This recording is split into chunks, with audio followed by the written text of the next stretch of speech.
Manay! Hi Manoy! Magandang gabi po sa inyong lahat. Nandito na naman po kami ng aking bunso. Anak! Hi ka kay Manay Manoy. Hello po Manay! Manoy! Smile daw siya sa inyo. Manay Manoy! Hello daw po. Magandang gabi. Magandang gabi. Bati ka ng magandang gabi. Magandang gabi sa lahat ng subscriber ni Kyler dyan. Ayan po, bumabati po siya sa inyo. Manay, ang lulutuin ko po ngayon ay walang iba kung hindi ang tinolang manok sa gata. Ito po ang ating mga halo ngayon. Manay, meron tayong 1 kilong manok, papaya, tanlad, bawang, sibuyas, luya at hindi mawawala ang ating siling labuyo.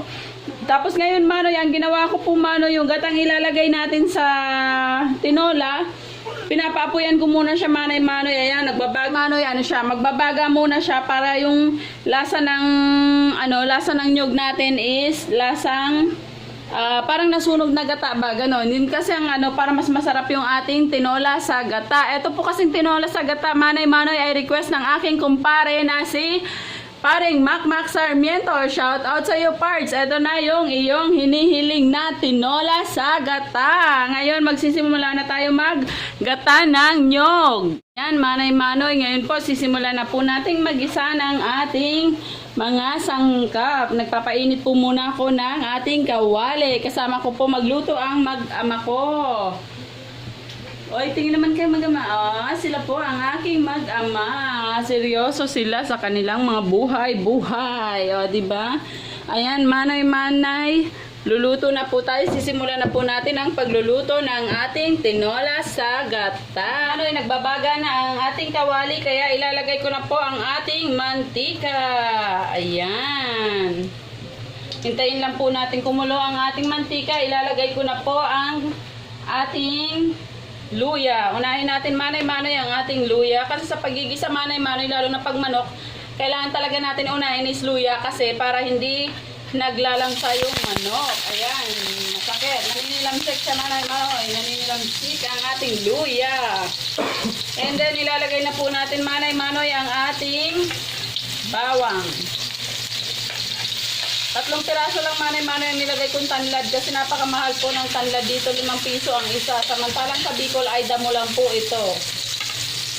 Dito po isang kaliliit, 5 piso na.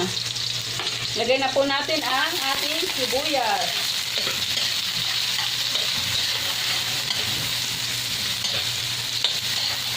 Bigisa lang natin siya Manay pag nakikita natin na nag-aano na yung ating yung tawag dito, naluluto na yung ating bawang, saka natin ilalagay ang ating manok.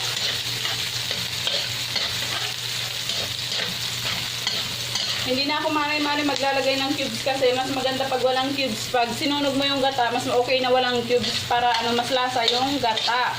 Kasi pag may cubes siya Manoy, hindi na natin malalasahan yung gata natin na sinunog.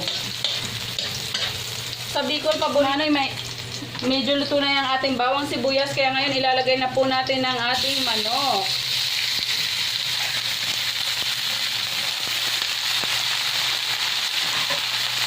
Ang manok natin ay pamahal ng pamahal. Lahat na po nagmamahal. Ewan ko na lang sa mga single dyan kung sila nagmamahal na rin. Ito, Manay. Tinatawanan po ako ng aking anak.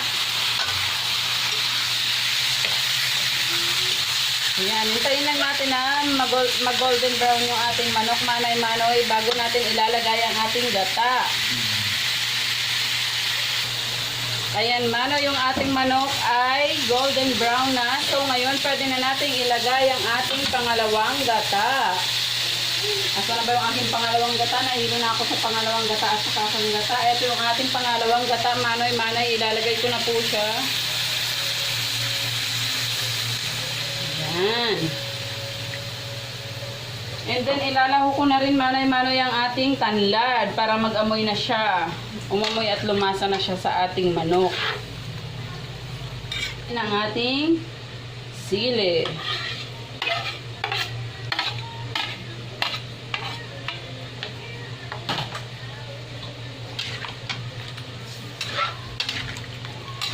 Yan, Papakuluin ko muna siya manoy-manoy ng mga 20 minutes. 20 minutes muna siyang pakulo, tapos natin ilalagay yung papaya.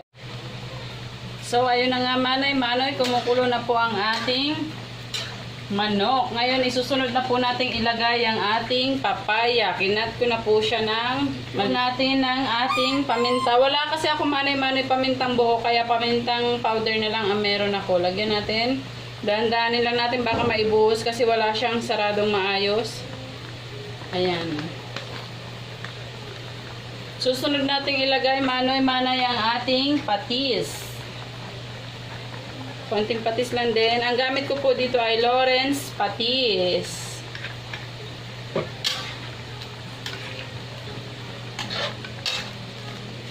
Aray, nananalsik siya.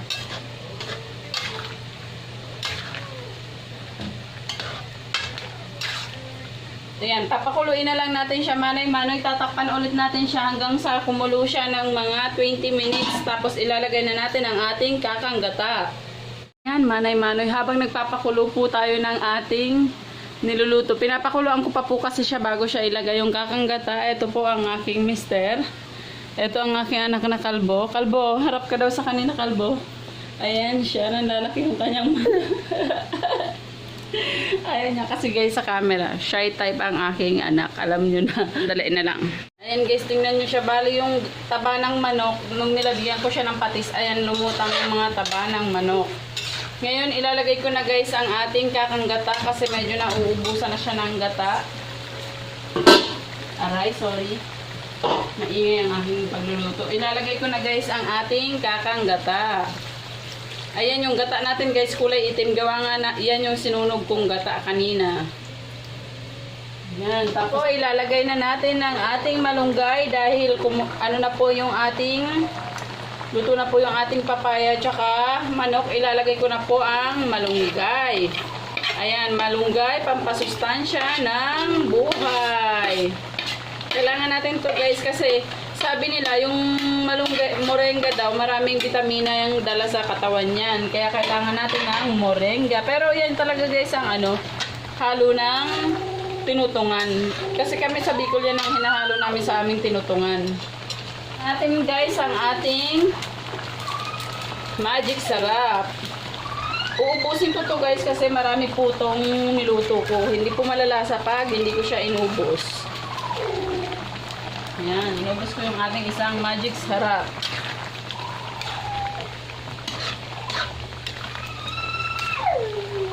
Kasi guys, ang sabi sa akin ng kumpare ko, si paring Makmak, natikman daw niya to dati sa probinsya. Gusto daw niya ulit makatikim ng ganito. Sabi ko, sige Pards, walang problema, lulutuan kita. Alam niyo naman guys, ang manay niyo pagdating sa luto, hilig ko talaga magluto guys. Wala lang talagang hilig sa akin ang pambili ng lulutuin. Pero, nahilig ako magluto.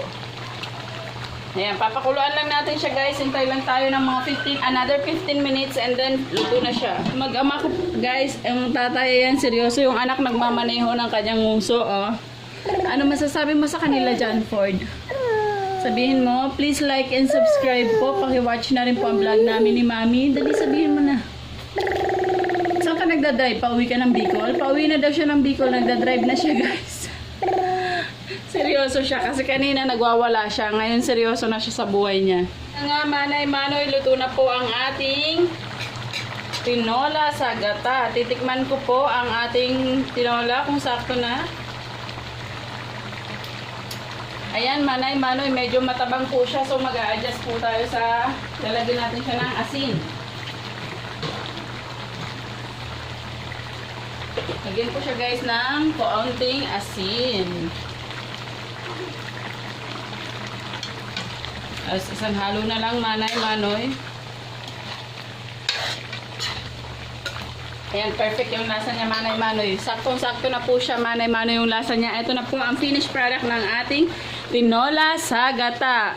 Uli manay-manoy, maraming salamat po sa lagi niyo pong pagsusubscribe, pag-watch sa aking channel. Say thank you anak.